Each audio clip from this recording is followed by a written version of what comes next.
Frères congolais, combattants de la liberté,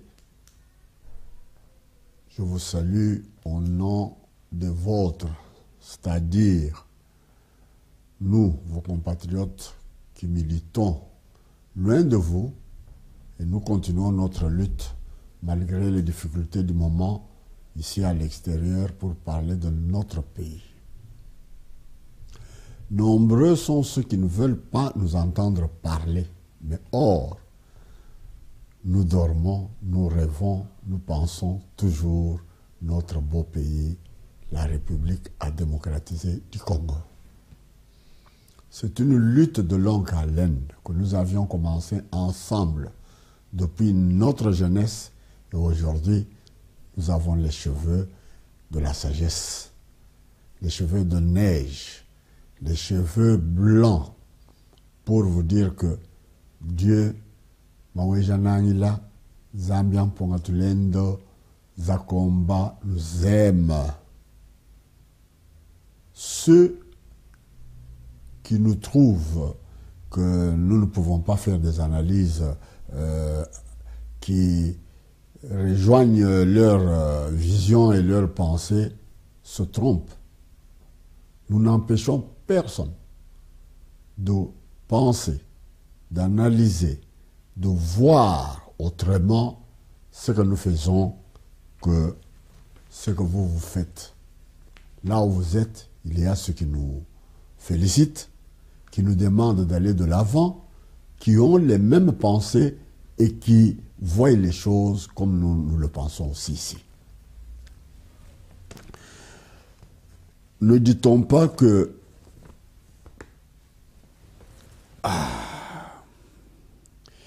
même si les yeux ne se voient pas,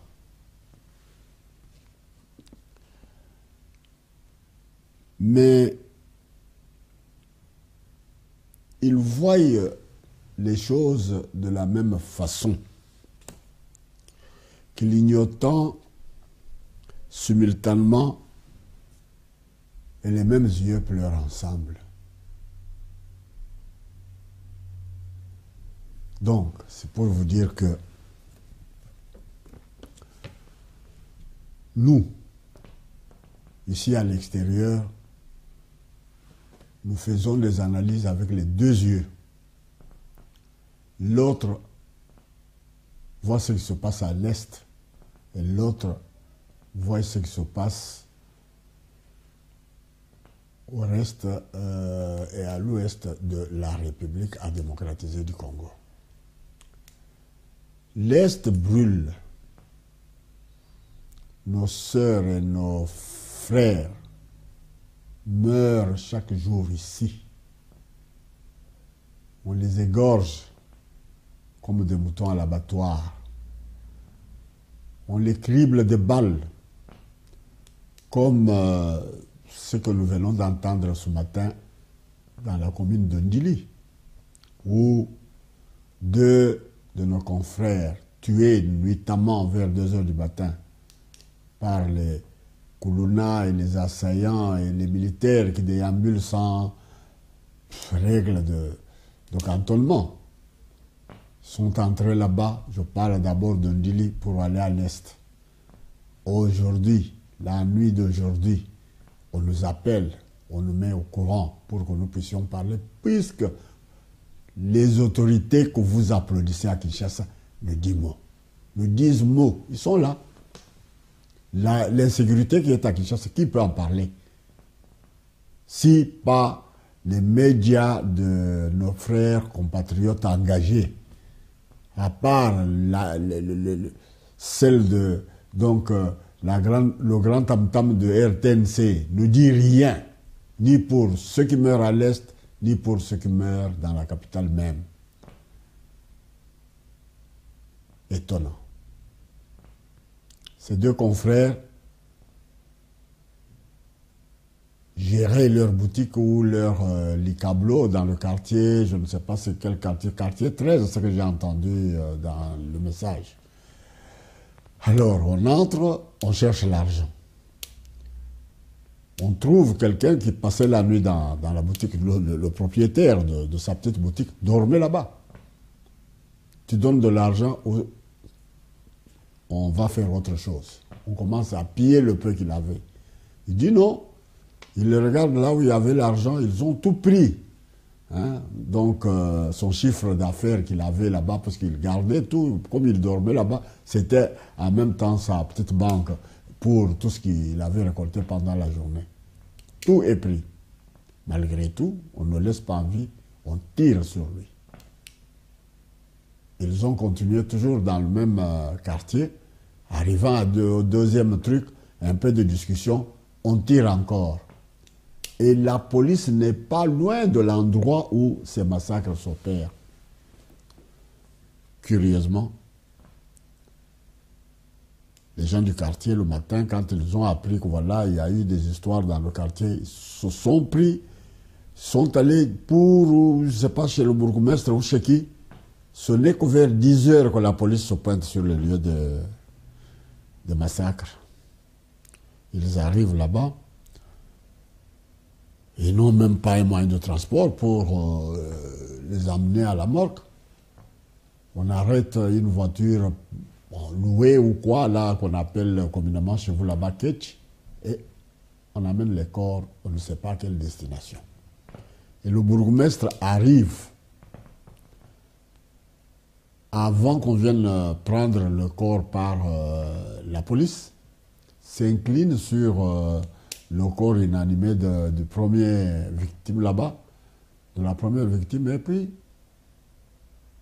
comme mot, il prononce le mot courage à un cadavre. On encourage un cadavre, courage, et puis il s'en va. Aucun geste, ni une promesse que voilà, bientôt, non, non, non, rien, il est parti.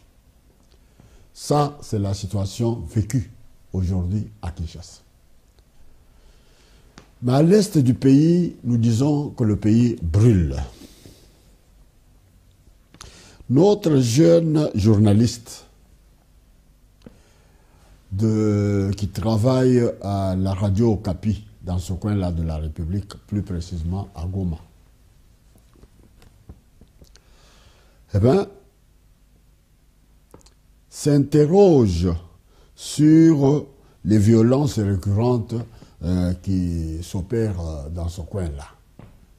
À la radio, bien entendu. Il pointe dans son analyse, il voit que voilà la ville de Beni, de l'Ituri, c'est là le berceau où on opère par les gens communément appelés de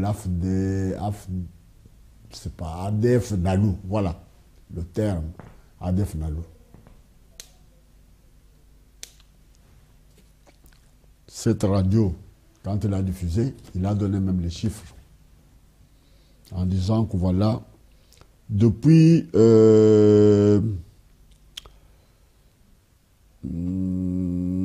elle a mis en cause la mouvante islamiste, la rendant en grande partie responsable des massacres qui, depuis 1917, ont fait plus de 2300 morts, dont 1300 civils, et provoqué le déplacement de 670 000 personnes.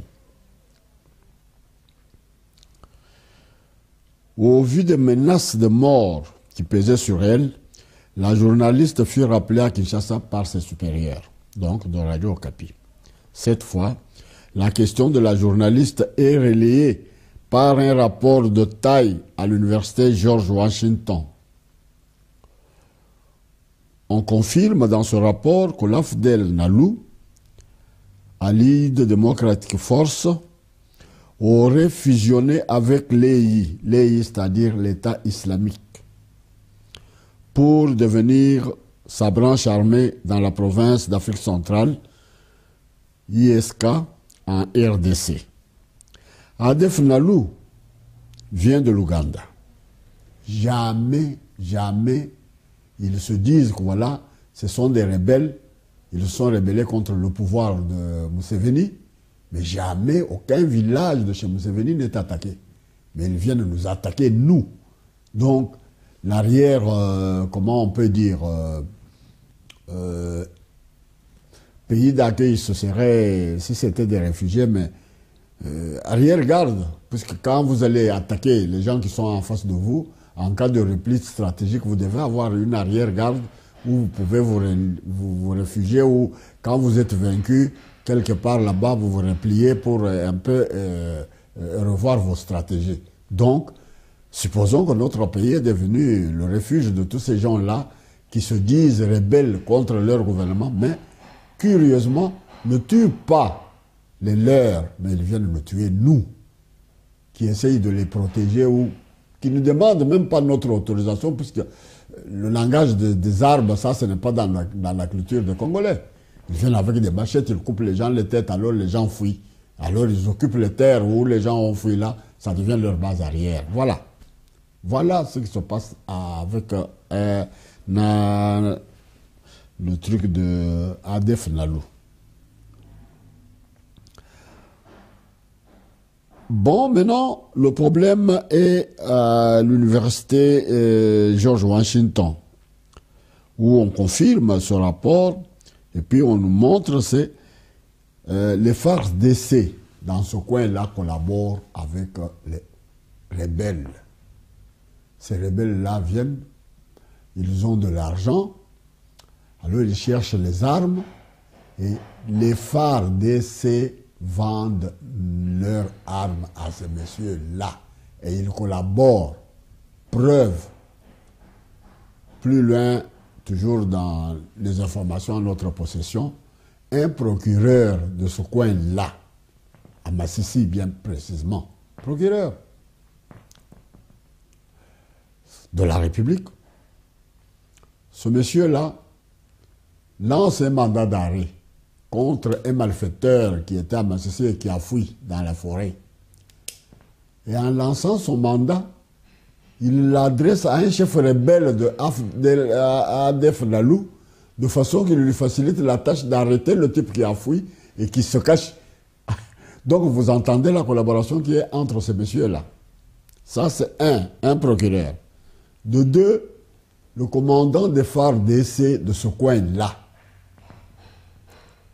Ces rebelles viennent, puisque ce sont eux qui amènent la nourriture et les vivres frais de Massissi, comme ils vont là-bas pour décimer les bétails, faire fuir les autochtones, les chèvres et les histoires qu'ils prennent là-bas.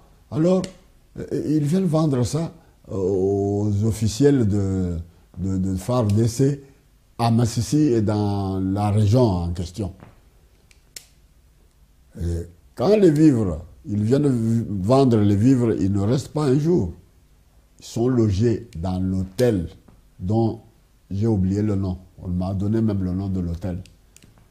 Et ils sont restés là pendant au moins un mois. Les rebelles, s'il vous plaît, les miliciens qui luttent contre les FARDC, mais les FARDC les hébergent dans un hôtel qui a coûté à l'État congolais 12 000 $. L'hôtelier réclame et eux font sortir de la caisse, on ne sait pas quelle caisse ils ont là-bas, le commandant paye la facture de ces rebelles qui ont passé la nuit pour le montant de 12 000 $. Les preuves sont là et nous les exhibirons un moment venu. C'est pour vous dire qu'à l'Est, la sourde oreille que vous voyez, les soi-disant dirigeants, les soi-disant autorités politiques à Kinshasa, tous sont des coopérants. Ils savent ce qui se passe à l'Est, mais ils ne le disent pas. Donc, la situation est catastrophique à l'Est. On égorge, ça ne leur dit absolument rien. Pourquoi? Vous devez tous savoir que lors de vos élections chaotiques de 2018, la plupart de ces villes de l'Est n'ont pas voté. Au motif que l'Est, il y avait la pandémie d'Ebola. Ben oui. Si pandémie il y avait, Ebola continue jusqu'à aujourd'hui. Et ces gens-là ont été exclus. D'où vous voyez l'indifférence des autorités qui sont à Kinshasa vis-à-vis des gens de l'Est, puisqu'ils n'étaient pas votés à l'Est. Jamais. Même dans le Bandundu plus proche, à Yumbi, vous connaissez la situation qui a prévalu à Yumbi. Il y a eu exode de notre population vers Congo-Brazzaville. Et quand ils sont revenus jusqu'à aujourd'hui, on n'a pas réorganisé même les élections législatives. Rien. Et ces gens-là ne sont pas concernés par le pouvoir qui est à Kinshasa. D'où vous voyez même l'autorité à Kinshasa ferme les yeux sur les atrocités de l'Est. Voilà les points saillants. Voilà ce que vous devez toutefois dans vos analyses insérer pour voir que non, ce n'est pas pour rien. Ces gens-là, pour eux, ce sont les laissés pour compte. Ils ne représentent rien à leurs yeux. Les tueries, Bouitouri, Beni, tout ça, c'est chaque jour, c'est récurrente. Donc, nous nous posons la question de savoir si réellement ce pouvoir-là mérite notre confiance.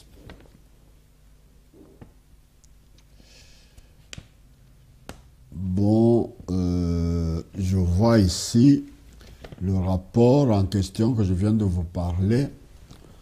C'est un rapport. Le rapport nous renseigne également que les ADF travaillent avec des collaborateurs congolais dans les plantations de l'Ituri. Cette collaboration se justifie de jour en jour. Toujours dans ce coin du Nord, ces groupes écument. Par groupe armé, nous vous citons quelques-uns d'après le rapport que nous avons reçu. Les Nyatura, les Ndomo, ex-M23, FEDELER, etc. Ils sont nombreux là-bas. Et le pouvoir de Kinshasa est au courant. 12 morts à Boulongo, Beni, le 16-3-2021. Kinshasa, bouche cousue. Personne n'en parle. On glorifie l'union sucrée de la nation. Quelle nation? Quand la nation est décimée à l'Est, alors on vous parle de l'union sacrée d'exclusion des gens de l'Est. Que l'Est brûle, ce n'est pas leur affaire. Il est impossible de faire sortir le vrai dans le faux, issu de la tricherie électorale que l'on connaît. Nous ne pouvons, qu'est-ce que nous pouvons dire? 5 mois sans conseil des ministres, sans gouvernement en fait. Il n'y a pas de gouvernement à Kinshasa. 5 mois. Depuis novembre qu'on a déclaré que voilà, il n'y aura pas de conseil des ministres, il n'y aura pas de ceci et cela. Et on regarde, on est là. Tout le monde essaye de comprendre si quel miracle va se réaliser dans ce pays-là. Mes chers frères et sœurs, l'heure est grave. Ne suivez pas les apparences qu'on vous montre. Les pluies diluviennes qui s'abattent sur Kinshasa. Bon, qu'est-ce qu'on peut dire? Qu'est-ce qu'on peut imaginer?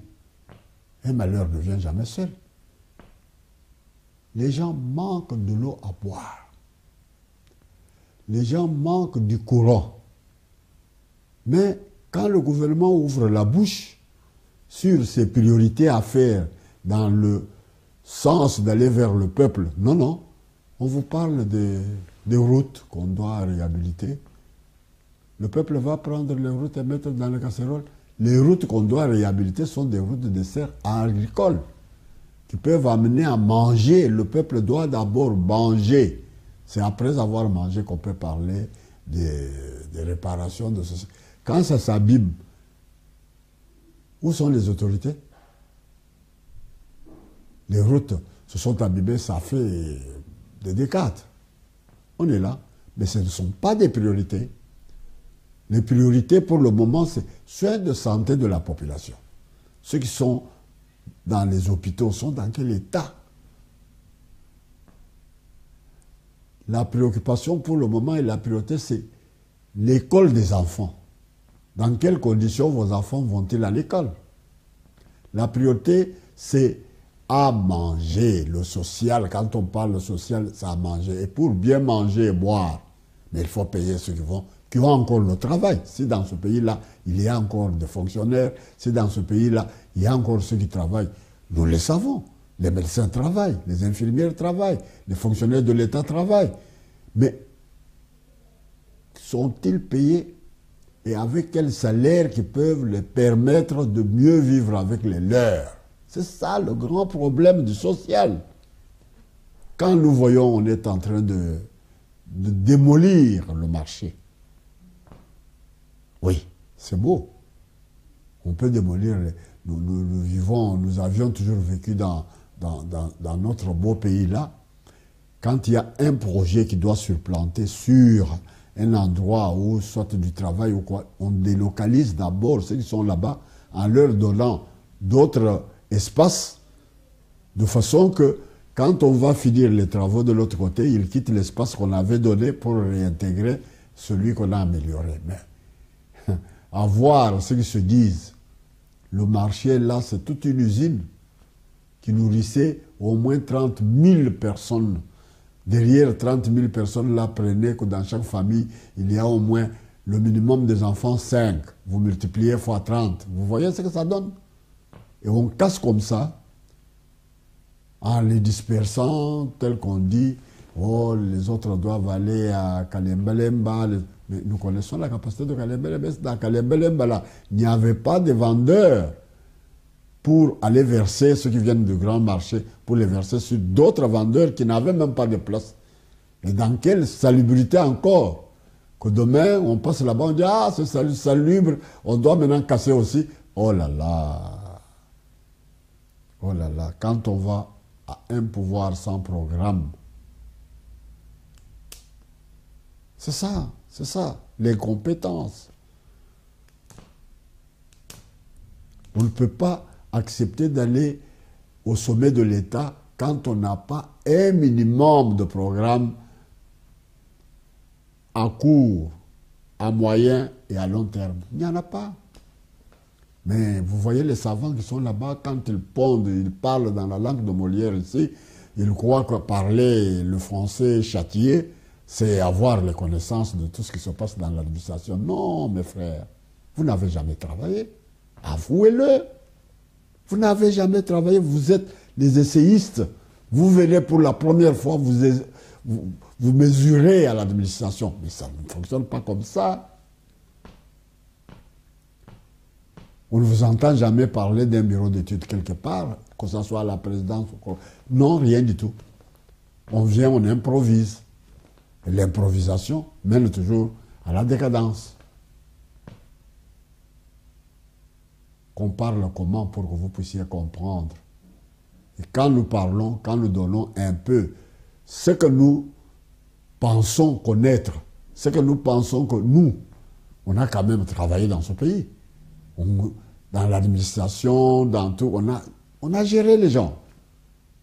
Mais, mon Dieu, au sommet de l'État, on va là-bas pour aller apprendre la gestion. C'est dommage, très dommage, même regrettable. Mais le problème qui nous chatouille, qui nous fait mal au cœur est que les étrangers qui nous observent nous prennent tous pour des idiots, pour des médiocres, les gens qui ne comprennent rien, puisque la faute est partagée. Eux qui nous imposent des médiocres à la tête du pays, et qui ne laissent jamais le choix à notre peuple de se choisir librement les meilleurs de leurs enfants qui peuvent vraiment les gouverner. Non, on vient nous imposer.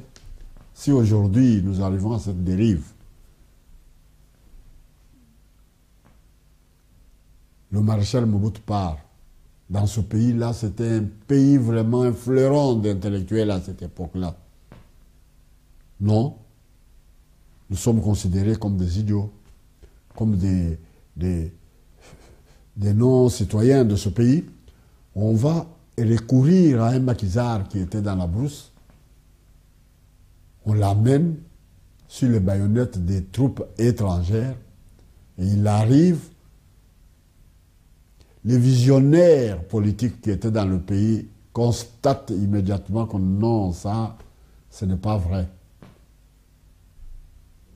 Nous voulons rencontrer celui qui s'est autoproclamé président de la République pour échanger. Effectivement, par le nom, c'est un Congolais. Mais on a empêché. Qui ont empêché? Qui ont empêché? Et pourquoi ne pas encourager cette rencontre en ce moment-là? On ne l'a pas encouragée. Ni par ceux qui ont amené leurs libérateurs, ni par les pays qui nous ont fait croire que voilà, sans nous, le maréchal Mobutu n'allait pas quitter le pouvoir. Oui, mais vous avez bien fait. Mais l'intérêt de notre peuple est où maintenant? Quand on veut qu'il y ait un dialogue entre nous, ceux qui sont venus nous libérer et ceux qui étaient là, qui luttaient depuis des décades pour cette libération puisse devenir effective. On ne nous a pas aidés. À ce moment-là, si on nous avait aidés, on allait trouver une solution et la meilleure. Et pour nous, les libérés, et pour les libérateurs, les soi-disant libérateurs qui venaient, on allait trouver un compromis. Non. Non. Fermez la bouche. Et on installe une autre dictature. Là où on avait promis que voilà, nous sommes venus pour une démocratie vraiment à l'Afrique centrale. Et on impose une autre dictature. Et la fin nous est tuée. Au lieu de nous laisser encore entre nous pour nous choisir celui qui peut remplacer ce digne, s'il mérite d'être digne du pays ou tout ce que vous pouvez. Mais nous sommes dans une analyse objective. Non, on vient nous imposer le gamin qui arrive comme ça, tiré de la couche de Jupiter. Oh, c'est le fils de l'autre, comme si nous étions dans un royaume. C'est votre petite histoire que vous devez intérioriser et connaître. Qu'est-ce qui se passe dans ce pays-là? Qu'est-ce qui se passe au juste? Et les tireurs de ficelles, et les gobeurs, les gens qui veulent tout gober, c'est notre peuple-là qui gobe tout. Ah, il est jeune, et on a entendu. Il est jeune, il s'habille bien, et lui, c'est le pouvoir de nous les jeunes. Et aujourd'hui, ce sont les jeunes qui croupissent dans la misère. Non, loin de là, on vient avec des histoires à dormir debout.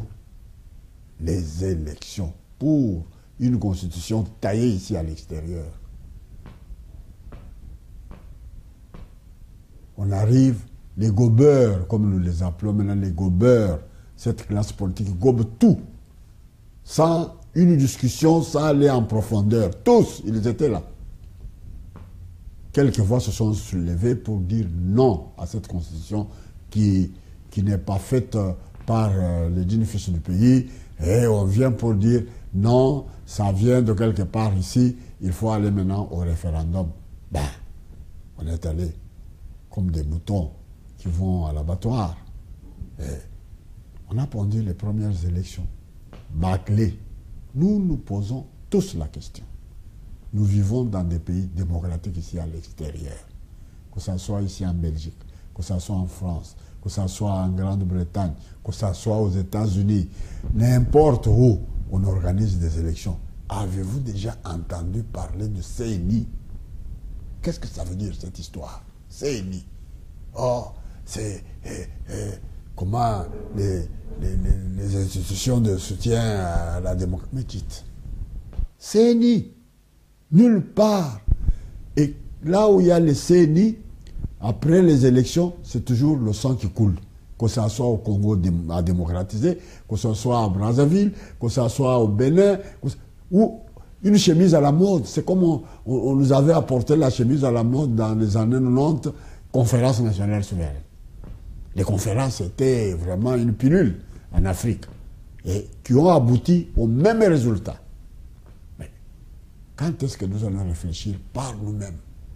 Refuser un peu d'autres formules, c'est pas moi, cousues ou pondues dans des laboratoires extérieurs. C'est ni, ça n'a pas de sens. Dans les pays où nous vivons ici, c'est le ministère de l'Intérieur qui organise les élections. C'est par tradition. 1960, nos aînés qui ont demandé l'indépendance, il y avait la CENI. Pour mettre les Patrice Emery Lumumba, les Moutaka Savubu et tout ça. Il y avait, dites-nous, où était cette histoire de CENI? Quand bien même Mobutu arrive par un coup d'État, à organiser à sa manière les soi-disant le modèle par lequel on doit faire sortir les gens, même si on applaudissait. Mais il n'y avait pas de CENI. Mais ça, c'est une chemise à la mode pour nous en... Oh non, je ne sais pas quel terme il faut. Et on regarde, on en parle, ça devient... on s'en habitue. Pour faire les élections, il faut se dire, mais non. Cette histoire, on doit balayer. Ça ne nous a donné que l'hécatombe de morts. 2006 morts d'hommes, 2011 morts d'hommes, 2018 morts d'hommes. Et les naïfs projettent 2023. Merde. Avec la même CENI. Oh là là, oh là là, oh là là. Nous ne comprenons absolument rien. Ça ne doit pas être une chemise à la mode, CENI. C'est quelque chose fait pour nous mettre dedans, quoi. On s'entretue. Qui sera le président? Qui sera ceci? Pour remplir les poches et nous donner des élections sanglantes. Toujours. CENI. Sans. Pensons autrement. Essayons de nous relever. Nous sommes ici à l'extérieur. Ce n'est pas pour vous flouer, vous donner des discours alambiqués ou vous dire des choses qui ne tiennent pas debout. Nous essayons de notre mieux de vous éclairer le plus mieux possible.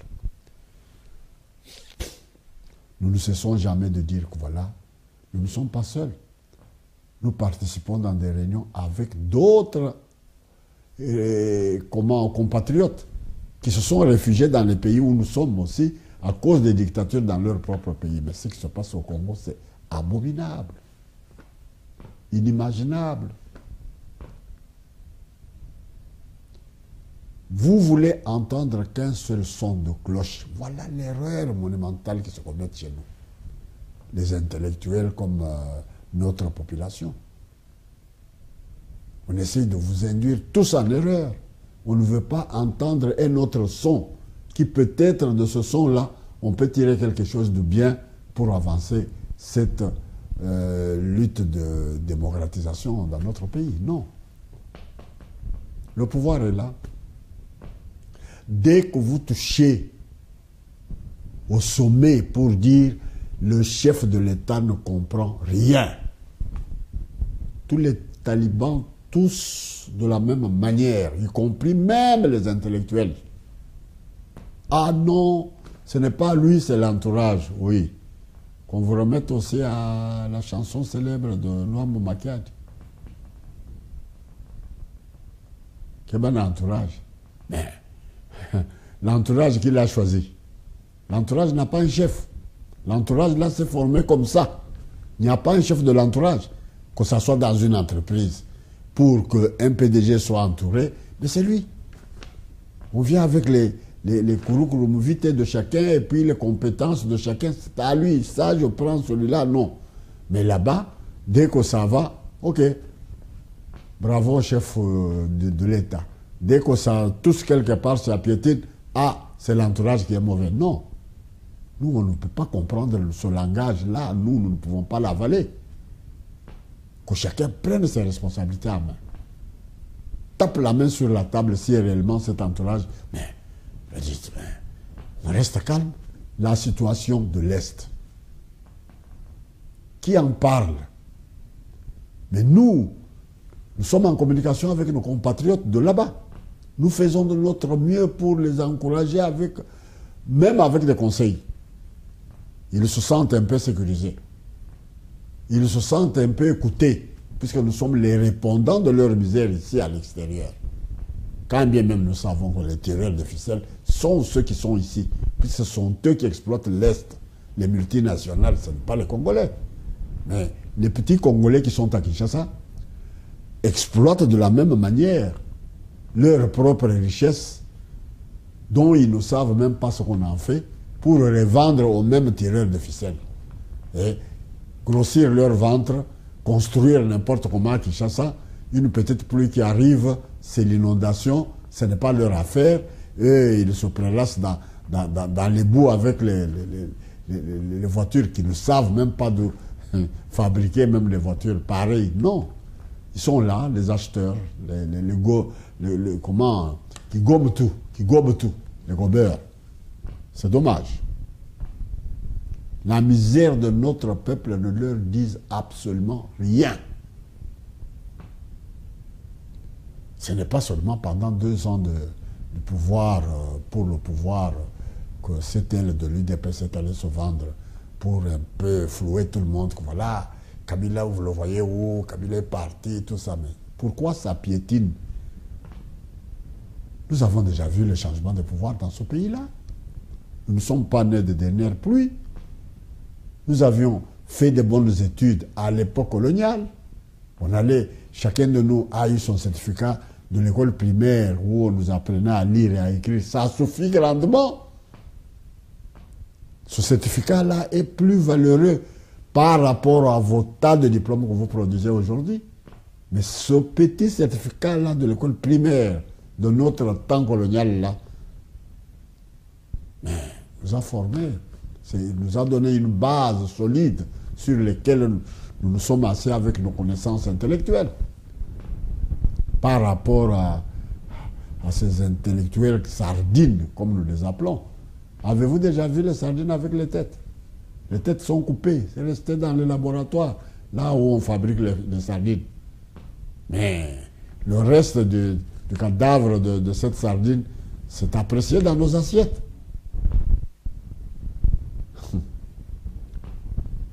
Intellectuels congolais, il est grand temps, réveillez-vous.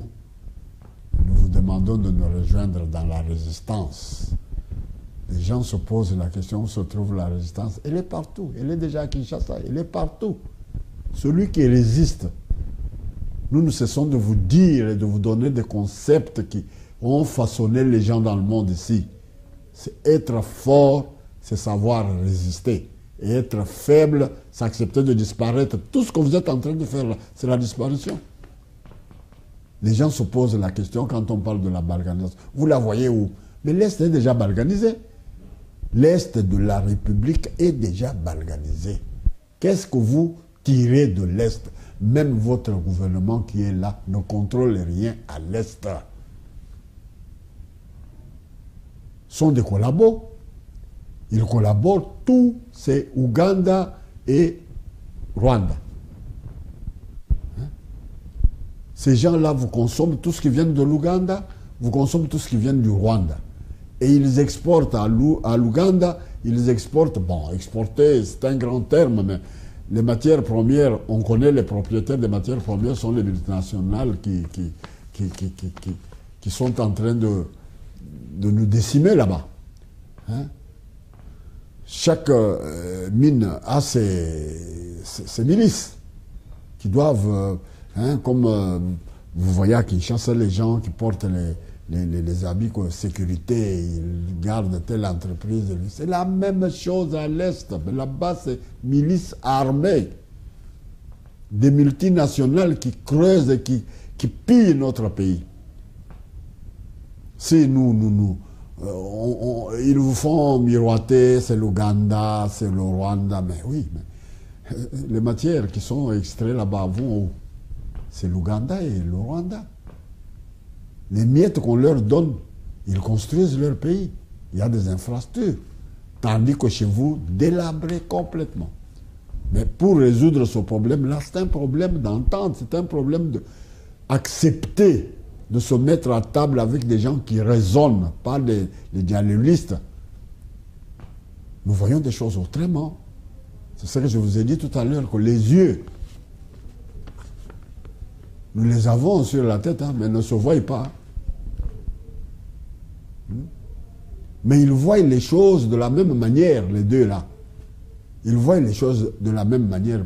Et ils clignotent tous. De la même manière, et pleurent ensemble. Quand on pleure, ce n'est pas un œil qui va faire sortir les larmes, c'est les deux. Qui ne se voient jamais, mais qui font le même service quand il y a quelque chose qui les chagrine, quoi. Donc, j'espère que le peu que je vous ai donné sur l'Est, nous nous inquiétons sincèrement ici à l'extérieur. Nous sommes devenus les répondants de nos compatriotes et nous les encourageons dans ce qu'ils sont en train de faire. Un peuple qui ne résiste pas, c'est un peuple qui est appelé à disparaître. Mais les gens, nos frères de l'Est, dans leur misère, dans leur stoïsme, combien d'années ils résistent contre l'occupation de l'Est? Vous les voyez avec les matelas sur la tête, vous les voyez avec les enfants dans les brousses. Et un pouvoir, réellement, un pouvoir issu du peuple. Et les gens là ne font pas partie de notre peuple. Sont abandonnés à leur triste sort. Ils errent dans les forêts, comme si les Hutus et les Tutsis qui se sont battus chez eux, dont tout le monde parle aujourd'hui et oublie que nos malheurs est venu avec la France qui avait envoyé son opération turquoise. Quand on fait des analyses, on saute pour plaire aux Français. Mais l'opération turquoise qui nous a amené tout ça pour un sommet de Biarritz, où Mobutu était abandonné, alors pour aller à Biarritz, on est de Biarritz, dans un truc, on ne sait même pas quoi, on l'oblige d'accepter l'opération turquoise sur notre sol. Je ne sais pas si vous voyez les bandes et les films qui eux-mêmes ont tourné ici. Ken Wandondo parle, explique. Lui, il refuse. Mobutu lui dit non. Accepte, moi je vous dis, ouvre la frontière. Lui dit non, mais ces gens ne peuvent pas rester à la frontière. Ils peuvent être repoussés à l'intérieur. Mobutu refuse. Et les conséquences, nous les vivons aujourd'hui. Pourquoi? Pour son plaisir à lui. Et c'est ce que nous voyons avec ceux qui sont à la tête du pays. Ne voient pas la misère du peuple, ils se voient eux-mêmes. Et nous nous taisons, nous tous. Dès qu'on touche, on dit non, non, ça ce n'est pas le pouvoir qu'on cherchait. Non, non. Vous ne pouvez pas. Mais vous nous interdisez, nous, de parler, de vous dire ce que nous voyons. Nous voyons les choses, c'est comme je vous ai dit, nous avons chacun deux yeux. Mais les yeux ne se sont jamais rencontrés tels que vous les voyez là. Mais ils voient les choses de la même manière. Donc, nous ne pouvons pas revenir à la pensée unique que vous voulez instaurer dans le pays, puisque le pouvoir est vôtre, d'après nos confrères égarés qui ne poussent pas leur analyse plus loin et qui croient que c'est ça le pouvoir qu'on cherche. Non, non, loin de là. La vraie UDPS, celle des pères fondateurs, qui nous écoutent en ce moment là où ils sont, ce n'était pas ce pouvoir pareil. Un pouvoir pareil était abject. On ne pouvait même pas y songer, on allait déserter. Déserter cette machine UDPS à ce moment-là, jamais c'était ça. Nous nous sommes battus pour qu'il y ait un pouvoir issu des urnes, les véritables, mais pas un pouvoir qui vient avec CNI, qu'on ne connaît pas et qu'on entend parler de CNI comme si c'était une chemise à la mode. Cette CNI qui nous a amené que les pleurs partout et nous ne comprenons absolument rien, rien, rien. Aujourd'hui, hier, nous voyons cette aile de l'UDPS qui a voulu aller s'associer avec le diable, qui a voulu un peu nous présenter ce bonhomme de Kabila comme si c'était Kanambe, comme si c'était un partenaire. Personne ne vous avait envoyé d'aller plaider notre cas auprès de Kabila. Vous êtes allé en catimini. Nous connaissons quand est-ce que vous avez commencé à faire vos magies. Vous n'étiez pas digne de cette résistance. Vous étiez venu dans la résistance pour espionner les vrais combattants, les vrais résistants qui faisaient la lutte réellement pour la libération totale de notre pays de l'occupation. Puisque vous ne pouvez pas accepter que vous êtes occupé. Nous avons vu des petits journalistes de pacotille, là, qui voulaient nous faire croire que pour être occupé, et où vous pouvez voir le drapeau, mais dites, chétif jusqu'à un raisonnement. À la tête du pays, tous ont cru à un Kanambe. Et qui vous a dit que ce bonhomme-là, ce n'est pas le fils de Mouzé. C'est ici à l'extérieur, dans la diaspora. Des vrais résistants qui ont claironné haut et fort pour vous dire non. Mais insulte. Ah, celui-là ne doit pas parler puisqu'il avait travaillé avec Mout. Qui n'avait pas travaillé avec Mout dans ce pays-là? Lève le doigt. Qui? Du moins, le petit Kanambe. Mais petit Kanambe, on ne peut pas le compter dans les annales de l'histoire de notre pays. Jamais. Il n'est pas congolais. C'est connu de tout le monde. Mais vous, les Congolais, qui connaissait que cet enfant-là n'était pas l'enfant de Mouzé? On est venu avec, par un Belge fatigué, il vous dit, voilà, c'est le fils de choses qui doit prendre. Et vous savez, vous êtes resté comme ça, passif. C'était le jour où il fallait mourir pour la République. Dire ça, non, assez. Mais ils allaient changer leur avis. Non, on a gobé. On a gobé, on a accepté. Et voilà.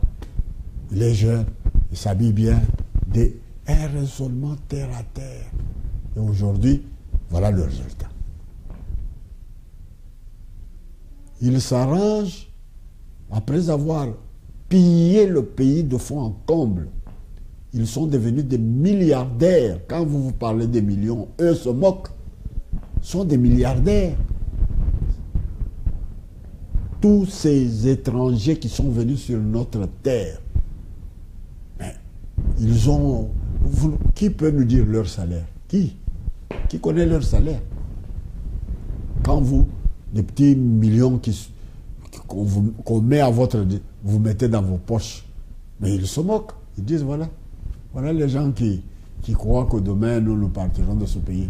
Tant que nous avons nos milliards, et ils continuent à piller le pays, puisque les minéraux souffrent jusqu'à aujourd'hui.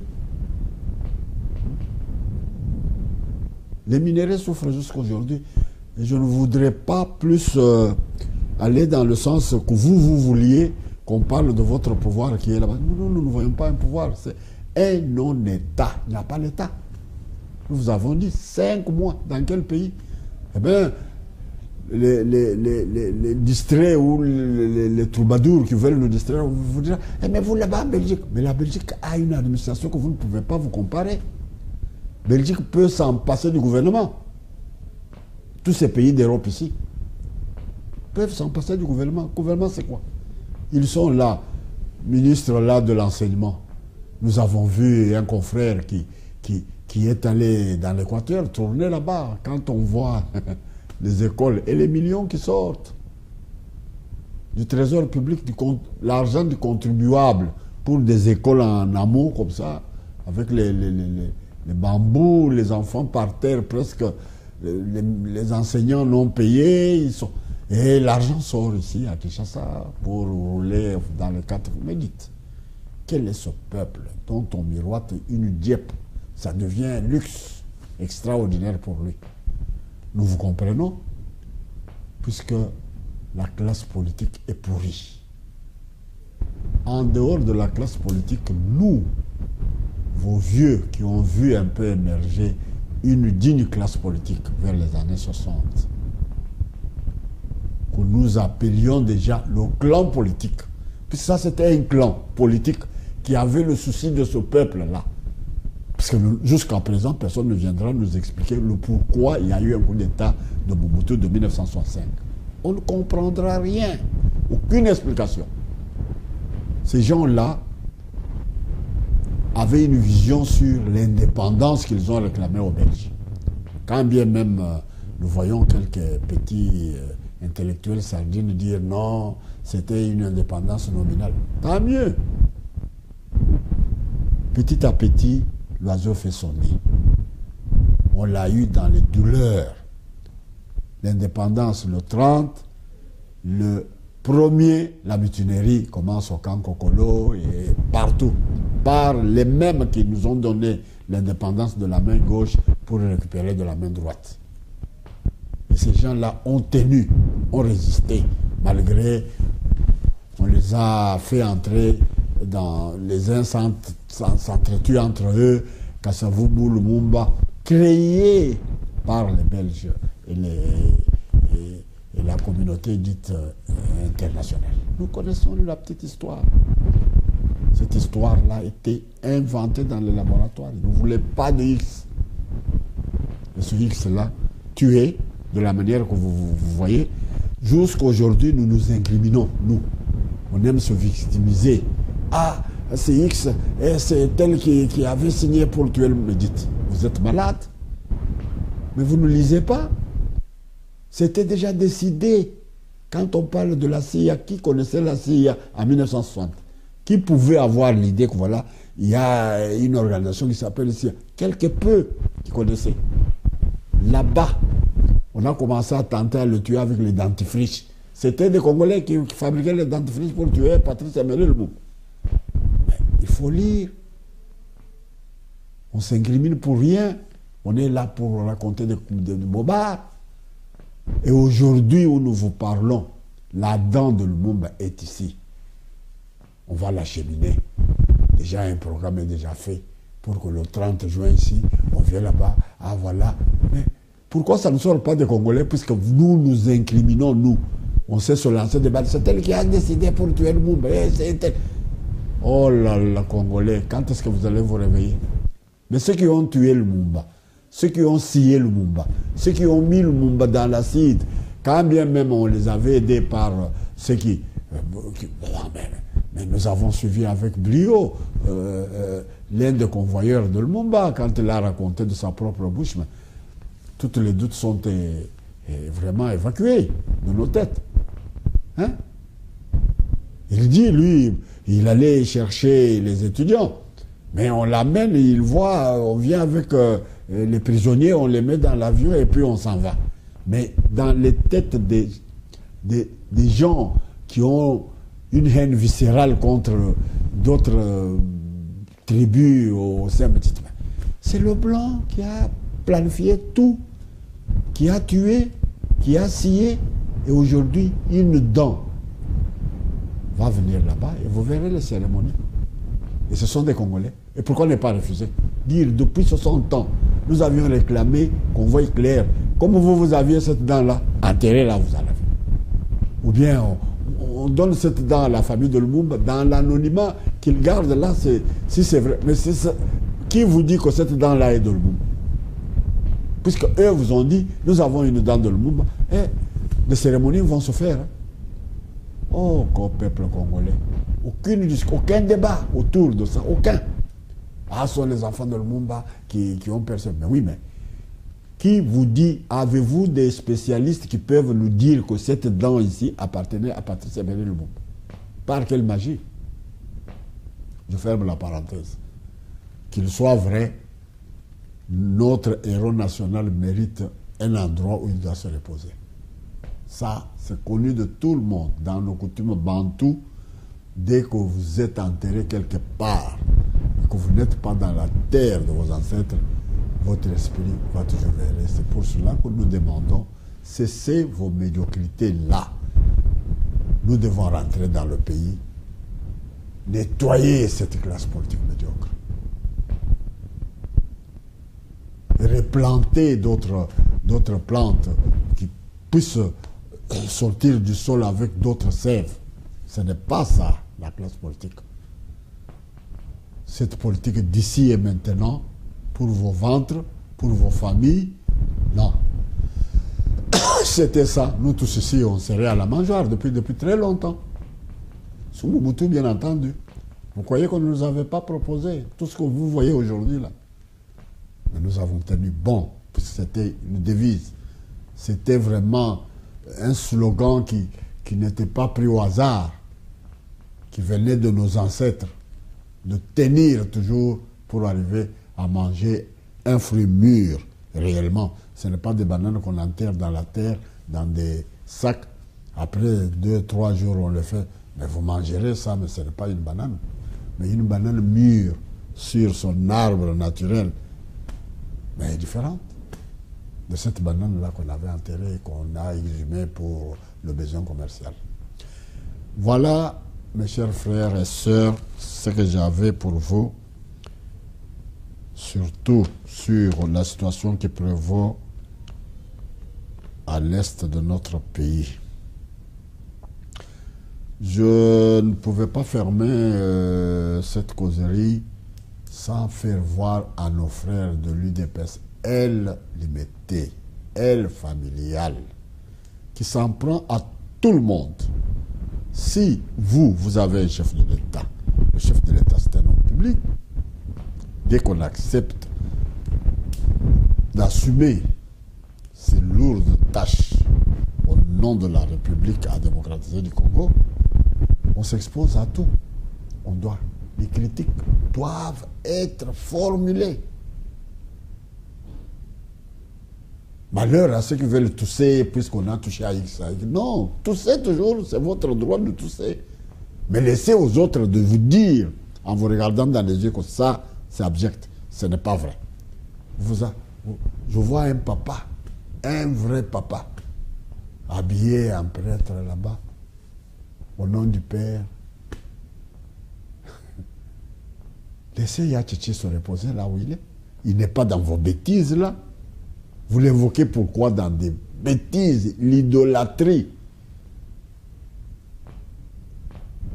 Vous voulez aller en guerre avec l'Église catholique? Vous n'êtes pas le premier. Chaque régime qui est passé à Kinshasa est allé en guerre avec l'Église catholique. Mais elle est là. Elle est là debout, égale à elle-même. Nous ne disons pas qu'ils n'ont pas... Ce sont des humains. Ils vous disent que nous sommes des dieux. Ils vous disent que nous sommes venus à remplacer Dieu. Ce sont les serviteurs du même Dieu que vous. Mais allez à l'idolâtrie. Yachichi se repose. Vous dites au nom de Yachichi. Et vous venez, vous dites au nom de son fils. Eh, mes amis. Et au nom de sa mère, elle ne doit pas devenir aussi Sainte Marie, puisqu'il vous a donné un fils. Un fils qui est venu de la Vierge Marie. C'est ça.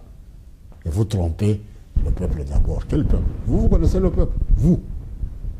Il ira bien qu'il ira le dernier. Ne jouez pas avec le peuple. Quel peuple d'abord? Qui meurt de faim? Le peuple qui nage dans l'eau des pluies?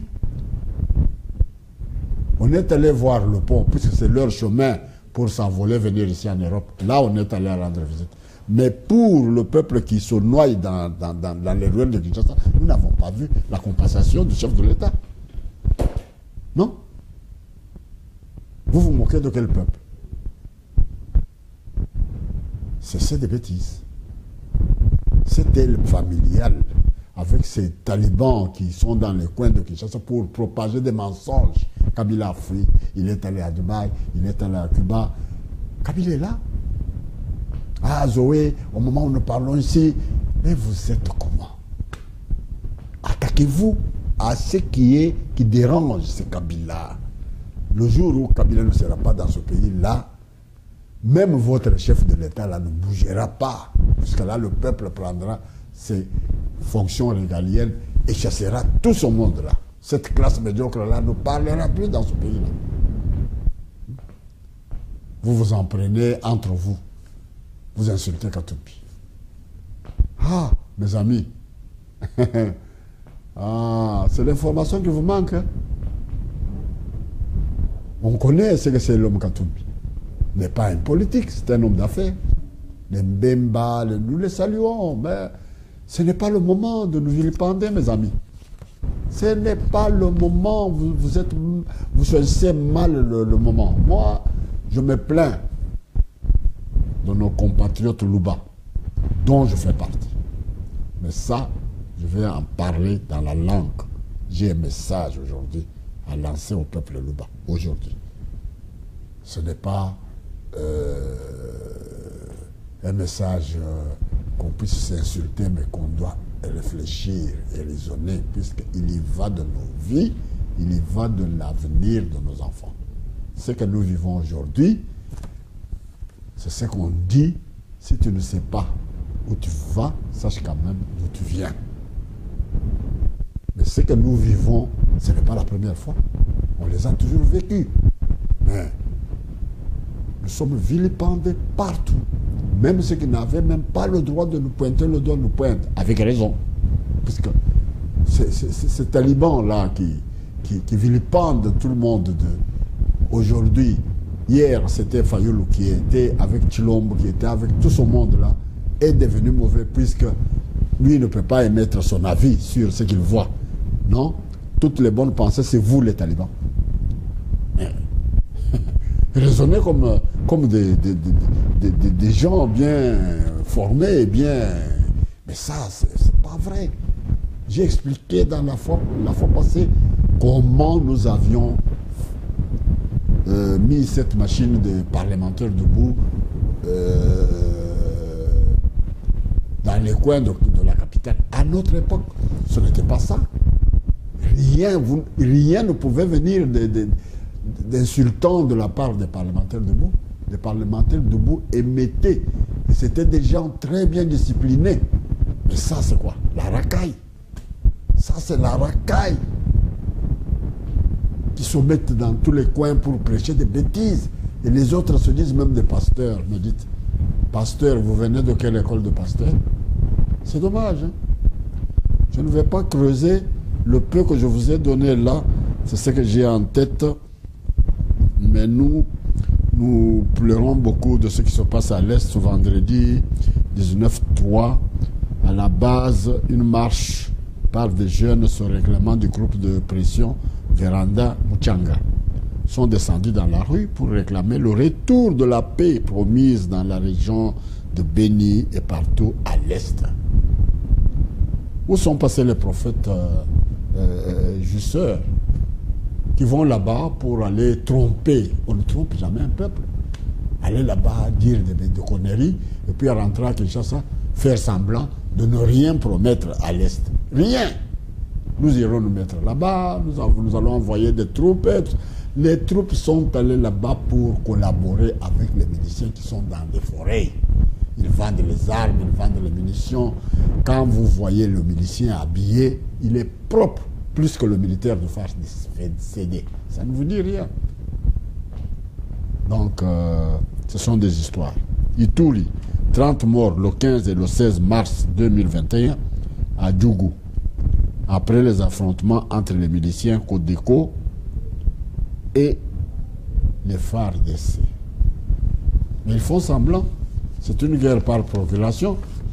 Dès qu'ils se mettent pour attirer l'attention de Kinshasa, on vous dit, ah aujourd'hui, ils ont pris tel village et tel village. Et aujourd'hui, les FARDC et après, plus rien. Et quand les miliciens viennent les récupérer, là on ne vous dit pas. Mais quand ils les récupèrent, ils font du tapage. Mais vous allez libérer Bénican, où nous allons entendre, voilà, c'est la victoire finale. Mais nous avions déjà vu des guerres. Pour l'Ambanyonyo à Kadima. Reprise de Bukavu. C'était une fois pour tout temps. Les mercenaires, les histoires, toujours à l'Est. Mais ceux qui restaient dans les bureaux, ils ont envoyé les vrais militaires à l'Est. Et Moulamba Nyoni a eu la victoire. Il est venu avec richesse. Voilà. C'est pour vous dire qu'on vous trompe. Quittons ça. Mettons fin à la guerre de l'Est. C'est tout ce que nous vous demandons. Merci.